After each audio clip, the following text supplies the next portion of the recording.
Miaskata, Miaskoto, Mikalu.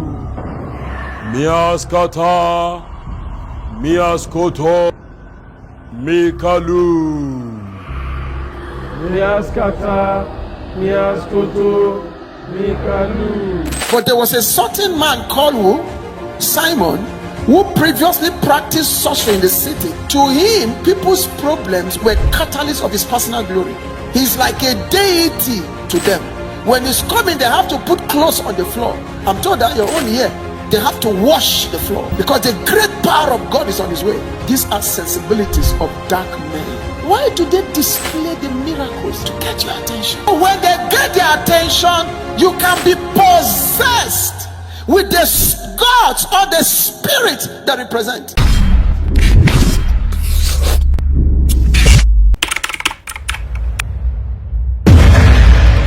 Meet Pastor Alph Lukau of Alleluia International Ministries based in South Africa.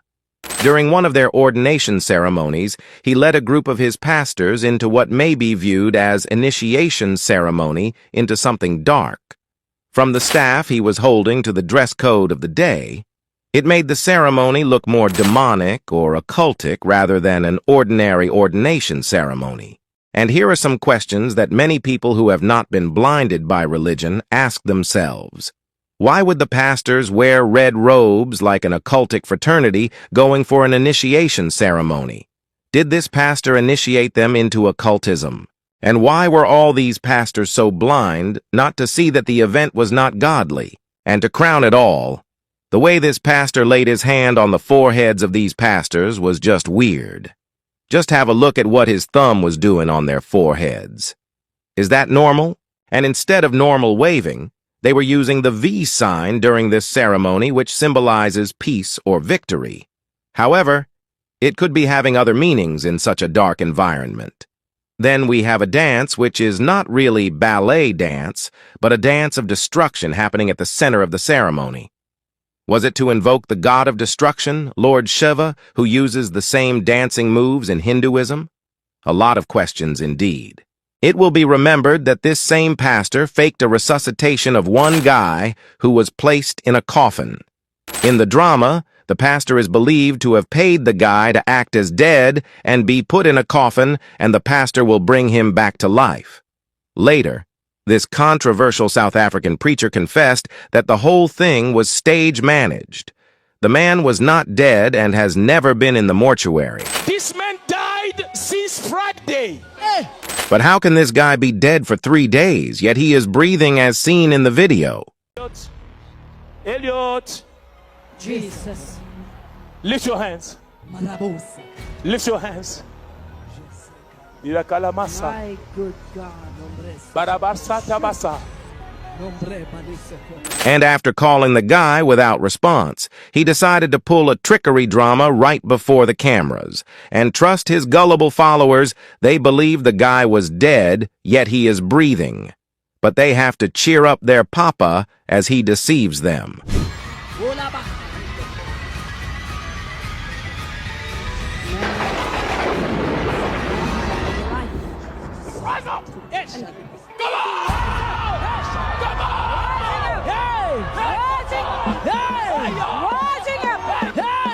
Of course, all the drama was a campaign to make him look powerful among his gullible followers. But how do you know that you are dealing with Simon the sorcerer wrapped in the sheep clothing? It becomes hard to recognize those ravenous wolves, especially if they are generous and are performing magic you call miracles. One characteristic of this controversial South African preacher is the accurate word of divination that people call word of prophecy. He can give you your name, your telephone number, where you work, who is killing you, who is about killing you, and such facts about your life.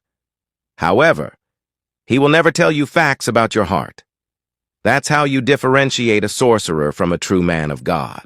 The idea of sorcery is to get your attention. The aim of every charlatan and false prophet is to possess you and own you so that you can believe whatever they tell you to do.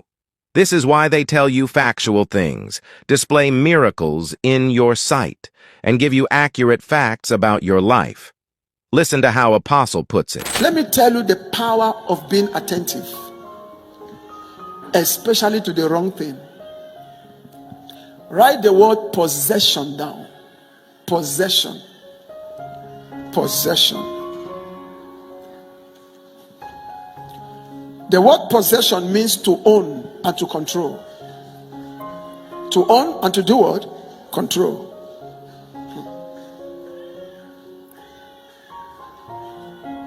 Now listen.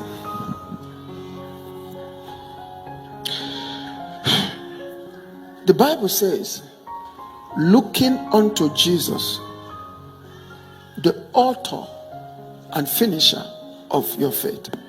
In another word, when we come into Christ, our attention, for lack of better terms, our attention should be stolen by Jesus. Are you understanding me? That means when you come to church, Christ should steal your attention, for lack of better terms.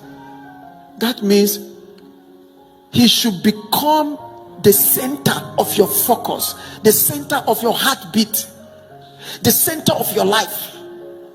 So when you join a church where Christ is not the center of your heartbeat, he has not stolen your focus. What that church have displayed to you all the years is not Christ. Are you understand what I'm saying? Why am I saying so? The Bible says, from the least to the greatest, they heeded. What's the meaning? He stole their attention.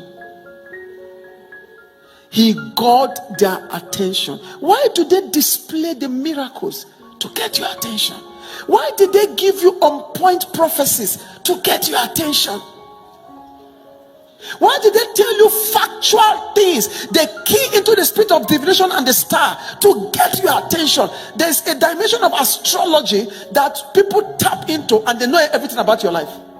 A genuine prophet will always speak about the secrets of your heart. In other words, the spiritual state or nature of your heart. But a false prophet tells you about the secrets of your life, the factual happenings in your life. Sadly, they are everywhere in church, telling people their names, account numbers, telephone numbers, the names of their friends and family members, etc. And you could ask yourself, what is the aim of these false prophets? It is to possess the people listening to them. That explains why they display the so-called accurate prophecies and miracle sessions on televisions and social media platforms.